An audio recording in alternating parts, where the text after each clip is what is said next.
So మనం 1 కోటి నుంచి 2 కోట్లు 3 కోట్లు పెట్టి విలాస్ కొంటున్నాం, లేదా 1.5 crore పెట్టి ఒక అపార్ట్మెంట్ లో ఫ్లాట్ కొంటున్నాం. సో నాకు చాలా నుంచి ఒక డౌట్ ఉంది, అసలు ఎంత ఖర్చు పెట్టి మనం ఫ్లాట్ కొంటున్నాం కదా, అసలు ఆ ఫ్లాట్ లైఫ్ టైం ఎంత ఉంటుంది? అది ఇప్పుడున్న టెక్నాలజీ వెరీ గుడ్ క్వశ్చన్ అండి. కొత్త టెక్నాలజీ యూజ్ చేస్తున్నారు. ఒకప్పుడు మనం బిల్డింగ్ కట్టామంటే చాలా స్ట్రాంగ్ గా ఉండేది, 100 సంవత్సరాలు గొప్ప చెప్పుకున్నాం. ఇప్పుడు మన పెంకుటిల్లు మనం చూస్తూనే ఉన్నాం, మండువాలు అంటారు మీకు. ఒక్క మండువా ఇల్లుకి 200 సంవత్సరాల చరిత్ర ఉంటుంది. ఉందండి, ఇప్పుడు కూడా లేదు, ఇప్పుడు కూడా కన్స్ట్రక్ట్ చేస్తున్నారండి మండువా హౌసెస్, ఇప్పటికే అవుతున్నాయి కన్స్ట్రక్షన్స్. కానీ ఎంతవరకు ఇది మన అంటే ముందు ఈ అమ్మేటప్పుడు చెప్తారా బిల్డింగ్ లైఫ్ టైం ఎంత ఉంటుంది? చెప్తాను. చూడండి, అగైన్ కన్స్ట్రక్షన్ క్వాలిటీ ఇప్పుడు చాలా తగ్గిందండి. నేను చిన్న ఎగ్జాంపుల్ చెప్తాను. కొన్ని పాత బిల్డింగ్స్ ఉన్నాయి చూడండి, ఒక 25 years బ్యాక్ కట్టిన అపార్ట్మెంట్స్ చాలా స్ట్రాంగ్ ఉంటాయండి. ఎందుకంటే వాళ్ళు అప్పట్లో రేట్లు కూడా తక్కువ ఉండేది, మంచి ఇటుకలు వాడేవారు, సిమెంట్ మంచి గ్రేడ్ సిమెంట్ వాడేవారు, స్టీల్ బాగానే ఉండేది, అప్పుడు దిట్టంగా ఉండేదండి. ప్లస్ గోడ సైజు నేను చూశానండి, ఒక పాత ప్రాజెక్టు రీసేల్ అయితే నాకు 1% రమ్మన్నారు చూడడానికి. రియల్లీ సర్ప్రైజ్ అండి, 12 inches ఇచ్చాడండి గోడ, 12 inches. ఈరోజు 9 inches ఇవ్వడానికి ఏడుస్తున్నారండి. ఈరోజు అపార్ట్మెంట్స్లో 9 inches కోసం ఆలోచిస్తున్నారు, ఏ విధంగా మనం ఇంకా తగ్గిద్దామని. అలాంటి 12 inches ఇచ్చారండి. సో 12 inches ఉన్నారంటే దిట్టంగా ఉంటుందండి, క్రాక్స్ రావు ఫ్యూచర్లో. దాని తర్వాత అలాగా ట్రెండ్ మారి ఈ సైజులు తగ్గాయి. ప్లస్ బ్రిక్ కన్స్ట్రక్షన్ అనేది చేస్తారు. ఒకప్పుడు 5 floor బిల్డింగ్ అని బ్రిక్ కన్స్ట్రక్షన్, మైవాన్ టెక్నాలజీ అంటారండి. అంటే బేసిక్గా అదేంటంటే అల్యూమినియం ఫ్రేమింగ్స్ ఉంటాయండి, కాంక్రీట్ వాల్స్ వస్తాయి, బ్రిక్స్ ఉండదు. అయితే అది కాస్ట్ ఎక్కువ ఉంటుందండి, పర్ ఎస్ఎఫ్టీ కాస్ట్ ఎక్కువ ఉంటుంది. అంటే చిన్న ఎగ్జాంపుల్ చెప్తాను మీకు. ఒక బ్రిక్ కన్స్ట్రక్షన్ చేస్తున్నానంటే నాకు పర్ స్క్వేర్ ఫీటు ఒక 1500 నుంచి 1800 రూపీస్ ఖర్చు అవుతుందండి. అదే మైవన్ టెక్నాలజీలో కన్స్ట్రక్ట్ చేస్తానంటే 2500, 2300. అంటే మన హైరేజ్ ఎక్కువ హైట్ ఉంటే ఎక్కువ ప్రైస్ పెరుగుతుందండి. సో మైవన్ ఏంటంటే లైఫ్ కొంచెం ఎక్కువ ఉంటుంది. మైవన్ వల్ల వచ్చే బెనిఫిట్స్ ఏంటంటే కొంచెం లైఫ్ ఎక్కువ ఉంటుంది, ప్లస్ సౌండ్ ప్రూఫ్ అండి, క్రాక్స్ రావండి, వాటర్ సీపేజ్ ఉండదు. ఎక్కడ చూసినా కానీ అపార్ట్మెంట్ లో అన్ని ఒక వర్షం పట్టమో లేకపోతే మొత్తం ఏదో ఊడిపోతా ఉంటుంది. ప్రాపర్ ఇది ఉండాలండి, వాటర్ ట్రీట్మెంట్స్ ఉండాలండి, అది సరిగ్గా ప్రాపర్ అది లేదు, ఉండవు. డబ్బులు అయితే పెడుతున్నాం, మనం వెళ్ళగానే చూడగానే ఫ్లాట్ చాలా బాగా నీట్ గా కనపడుతుంది. సో అంటే మనం వెళ్తున్నాం ఫ్లాట్కి వెళ్ళి చూసినప్పుడు ఏంటంటే మనం చూడండి నీట్ గా రెడీ చేసి పెడతారు. మన కొన్న తర్వాత కరెక్ట్ 2 సంవత్సరాలు 3 సంవత్సరాలు ఏదో ప్రాబ్లం అనేది రోజు బయటపడుతుంది. సీపేజ్ ప్రాబ్లం అయితే వస్తుంది. చాలా మంది చాలా ప్రాబ్లమ్స్ ఫేస్ చేస్తున్నారు, ఎవరికి చెప్పుకోవాలో కూడా తెలియదు. సో అంతా మళ్ళీ మనమే చేయించుకోవాలి. వాటర్ ప్రాబ్లం ఏదైనా లీకేజ్ జరిగితే మనకు ఆ ప్రాబ్లం అపార్ట్మెంట్ లో ఎక్కడ ఉందో కూడా తెలియదు. చాలా మంది చెప్పుకోలేని స్ట్రగుల్స్ అయితే ఫేస్ చేస్తున్నారు. చూడండి, మనం మైండ్లో గుర్తుంచుకోవాల్సింది ఏంటంటే 5 years సర్వీస్ అయితే ఇవ్వాలండి.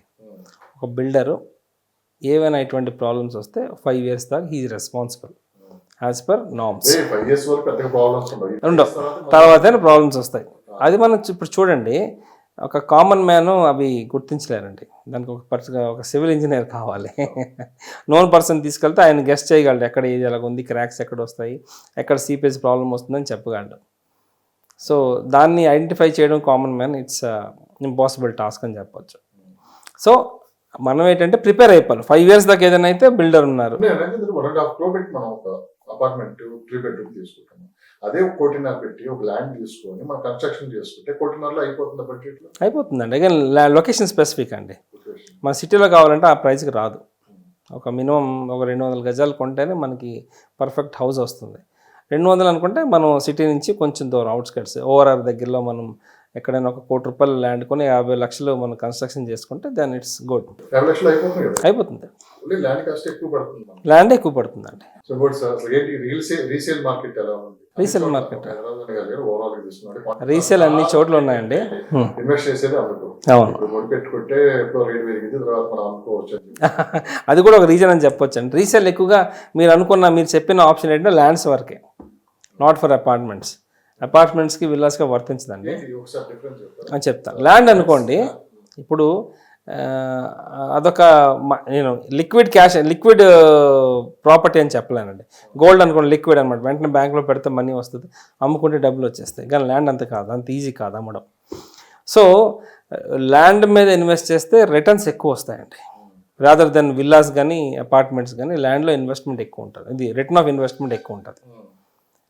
ఓకే, సో అపార్ట్మెంట్స్లో ఉంటుంది బట్ కొంతవరకే, విల్లాస్లో ఉంటుంది కొంతవరకే. సో ఇన్వెస్ట్మెంట్కి అయితే నా ఫస్ట్ ఆప్షన్ ల్యాండ్ అనే చెప్తాను, సెకండ్ విల్లా, థర్డ్ అపార్ట్మెంట్ అండి. సో రీసేల్ ఎక్కడ వస్తుందంటే మేబీ మనీ రిక్వైర్మెంట్ వల్ల, ఇప్పుడు మీరు చెప్పారు చూడండి, ఒక కూతురు ఉంది, ఒక ల్యాండ్ కొన్నాను, మ్యారేజ్ టైంకి మనకు మనీ కావాలి కాబట్టి అమ్ముకుంటున్నాను ఒకటి. రెండోది నా దగ్గర ల్యాండ్ ఉంది, ఒక ఇల్లు కొనుక్కుంటున్నాను, నాకు మనీ కావాలి కాబట్టి ఆ ల్యాండ్ అమ్మాలి. సో అప్పుడే రీసేల్ చేస్తారు. రీసేల్ బేసింగ్ ఎందుకు చేస్తారంటే మనీ కావాలి. సో ఇప్పుడు అపార్ట్మెంట్స్ విల్లాసే ఉన్నాయనుకోండి, ఇప్పుడు చిన్న విల్లా కొన్నాను, నాకు సరిపోవట్లేదు, పెద్ద విల్లా కావాలి. సో ఆ విల్లా కొన్నప్పుడు ఈ విల్లాని అమ్ముకుంటాను. సో రీసేల్ అట్లా వస్తాయి ఎక్కువగా. ఇప్పుడు మార్కెట్ ఎక్కువగా రీసేల్ అవుతున్నాయండి. అంటే రీసేల్ ఎక్కడ, సిటీలో ఉన్న ప్రాపర్టీస్ బాగా అవుతున్నాయి. ఇప్పుడు నేను చూశాను, ఈ మియాపూరు, కూకట్పల్లి, కేపీహెచ్పి, ఈ లొకేషన్స్లో ఎక్కువగా రీసేల్ వస్తున్నాయి. నాకు ఫోన్స్ వస్తున్నాయి, సార్ ఎవరిని అడిగితే చెప్పండి ఇలాగా మా ఫ్లాట్ అమ్ముదాం అనుకుంటున్నాం. సో ఆల్రెడీ చూడండి 10-15 ఇయర్స్ బ్యాక్ డెవలప్ అయిన ఏరియాస్ అన్నా ఇప్పుడు ఈ రీసేల్ వస్తాయి. ఎందుకంటే ఒకప్పుడు 2 BHK కొన్నారు, ఇప్పుడు 3 BHKకి వెళ్తున్నారు, లేదా ఇండిపెండెంట్ హౌస్ కొంటున్నారు. సో ఫండ్స్ కూడా చూసుకోవాలి కదండి. ఫండ్స్ ఉంటే పర్వాలేదు, లేదనుకుంటే ఉన్న ప్రాపర్టీని నమ్మి ఇంకో ప్రాపర్టీకి ఇన్వెస్ట్ చేస్తారు. అలాంటి రీసేల్స్ ఎక్కువ వస్తున్నాయి మార్కెట్లో. బాగానే ఉందండి, గుడ్. రీసేలు చాలా వరకు తక్కువ ప్రైస్ కదండి. మార్కెట్లో ఒక 2 బెడ్రూమ్ కొంటున్నానంటే 70-80 లక్షలు అండి. అదే రీసేల్ ప్రాపర్టీ కొంటే 60 లక్షలకు వస్తుంది. సో కొనుక్కున్న వాళ్ళకి బెనిఫిట్, అమ్మిన వాళ్ళు కూడా ఎప్పుడో, ఇప్పుడు 60కి అమ్ముతున్నారంటే ఎప్పుడో 25-30 కొనుంటారు వాళ్ళు. థ్యాంక్ యూ అండి రవి గారు. నెక్స్ట్ ఎపిసోడ్ లో కొన్ని విషయాలు కూడా మనం మాట్లాడుకుందాం. షూర్ అండి. డాక్యుమెంట్స్ మిస్ అయితే ఏంటి పరిస్థితి, ఓకే, ఒక నమ్మి డాక్యుమెంట్స్ వాళ్ళ చేతిలో పెట్టేంత వరకు కరెక్ట్. చాలా మంది ఇప్పుడు విలేజెస్ లో కూడా చాలా ప్రాబ్లమ్స్ ఫేస్ చేస్తున్నారు. రిజిస్ట్రేషన్ విషయంలో కావచ్చు, లేకుంటే ఏదన్నా పట్టాదారు పాస్ పుస్తకం చిన్న చిన్న లోపాలు ఉంటే అక్కడ ఉన్న వాళ్ళని నమ్మి పాస్ పుస్తకాలు వాళ్ళ చేతిలో పెట్టడం, అదంతా మిస్యూజ్ జరగడం, ఇలాంటివి కూడా చాలా జరుగుతున్నాయి. సో మనం కాస్త ఈసారి ఎపిసోడ్ లో ఇవన్నీ మాట్లాడుకుంటాం. షూర్ అండి, definitely. Thank you so much. Thank you. నమస్తే అండి. సో ఇప్పుడు నేను మాట్లాడే టాపిక్స్ కానీ ఏమైనా అంటే లొకేషన్ వైజ్గా ఏమైనా డౌట్స్ ఉన్నా, ఏమైనా అడ్వైజ్ కావాలనుకుంటే మీరు నన్ను కాంటాక్ట్ చేయొచ్చండి. నా పేరు రవిచందన్. సో నా మొబైల్ నెంబర్ 9581011143. అదేవిధంగా నాకు సోషల్ మీడియా పేజెస్ కూడా ఉన్నాయండి, ఫేస్బుక్ కానీ, ఇన్స్టాగ్రామ్ కానీ, లింక్డ్ఇన్ కానీ.